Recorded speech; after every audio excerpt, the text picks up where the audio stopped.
జై తెలంగాణ. హైదరాబాద్ లో బయలుదేరి మహబాద్ కు విచ్చేసినటువంటి మన యువ కిషోరం బీఆర్ఎస్ పార్టీ కార్యనిర్వాహక అధ్యక్షులు గౌరవనీయులు కేటీ రామారావు గారు అశేషంగా తరలివచ్చి కాంగ్రెస్ పార్టీ దుర్మార్గాన్ని చీల్చి చెండాడడంలో ఆనాడు మానుకోట నేడు మానుకోట పాత్ర పోషిస్తుంది అని తరలి వచ్చినటువంటి సోదరి సోదరులకు వేదికపై ఉన్నటువంటి పెద్దలందరికీ హృదయపూర్వకమైనటువంటి నమస్కారాలు తెలియజేస్తూ దయచేసి బీఆర్ఎస్ పార్టీకి 25 సంవత్సరాల చరిత్ర ఉంది. ఈ 25 సంవత్సరాల చరిత్రలో 14 సంవత్సరాలు ఉద్యమం చేసింది, 10 సంవత్సరాలు అధికారంలో కొనసాగి తెలంగాణను బంగారు తెలంగాణగా భారతదేశానికే ఆదర్శవంతమైనటువంటి తెలంగాణగా తీర్చిదిద్దినటువంటి ఘనత బీఆర్ఎస్ ప్రభుత్వానిది. మన ప్రియతమ నాయకులైనటువంటి కేసీ గారిది అనేటువంటి విషయాన్ని ఈ సందర్భంగా మనవి చేస్తా ఉన్నా.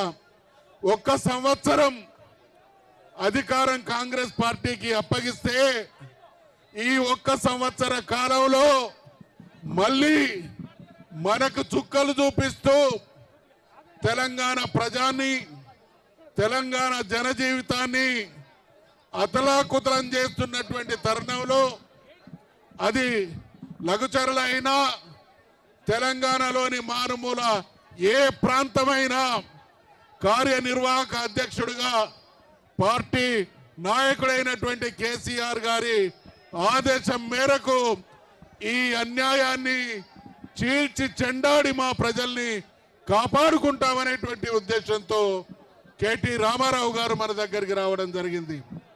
కేసీఆర్ గారు 24 సంవత్సరాల ప్రస్థానంలో ప్రతి ఊరు తిరిగిండు, ప్రతి జాతి జీవన స్థితిగతులు అర్థం చేసుకున్నాడు. ఏ ప్రాంతానికి వెళ్ళినా ఆ ప్రాంత ప్రజల సమస్యలు గ్రహించిండు, వాటి అన్నిటికీ అనుగుణంగా అద్భుతమైనటువంటి పాలన కొనసాగించిండు. కేసీఆర్ గారి పాలన స్వర్ణయుగాన్ని తలపిస్తే, కేసీఆర్ గారి పాలన స్వర్ణయుగాన్ని మరిపిస్తే ఈరోజు నరకాన్ని చూపిస్తున్నటువంటి ఈ కాంగ్రెస్ ప్రభుత్వానికి, రేవంత్ రెడ్డికి మహబాద్ లో జరుగుతున్నటువంటి ఈ ధర్నా కౌంట్ డౌన్ కావాలని మీ అందరికీ మనవి చేస్తా ఉన్నా. లఘుచర్లలో గిరిజన బిడ్డలున్నారు.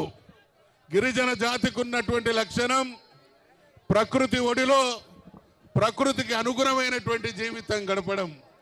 తరతరాలుగా నేల తల్లిని నమ్ముకొని రాళ్ళు రప్పలుగా ఉన్నటువంటి భూముల్ని సారవంతమైనటువంటి భూములుగా మార్చి తమ జీవితాన్ని తమ రక్తాన్ని భూమాతకి అంకితం చేసి మా జీవితం మా భవిష్యత్తు ఈ భూమే అని నమ్ముకొని వాళ్ళు అక్కడ బతుకుతా ఉంటే ఎవరి ప్రయోజనాల కోసమో అక్కరలేని అవసరాల కోసం పేద గిరిజల్ని నిర్వాసితులను చేసేటువంటి ప్రయత్నం చేయడం అనంటే మనందరం చదువుకున్నాం, విన్నాం. ఏమని? కొన్ని క్రూర మృగాలు వాటి పిల్లల్నే తింటాయని.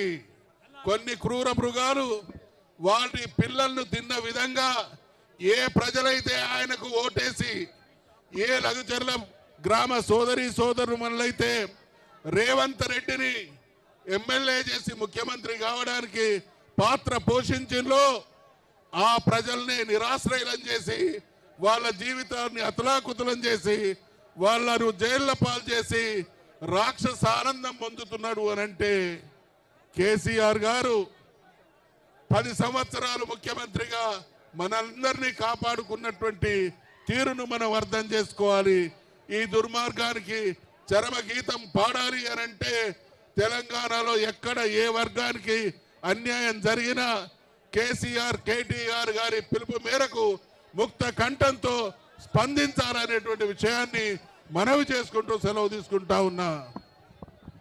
చాలా మంది సంఘాల వాళ్ళు కేటీఆర్ మనందరికి సంఘీభావం చెప్పడానికి సేవలాల్సి వద్దు రామన్న మాట్లాడినాక మీరు వద్దు దయచేసి సహకరించండి.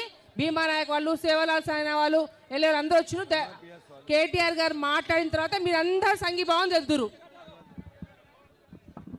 ఇప్పుడు ధర్నాను ఉద్దేశించి గౌరవ మాజీ మంత్రివర్యులు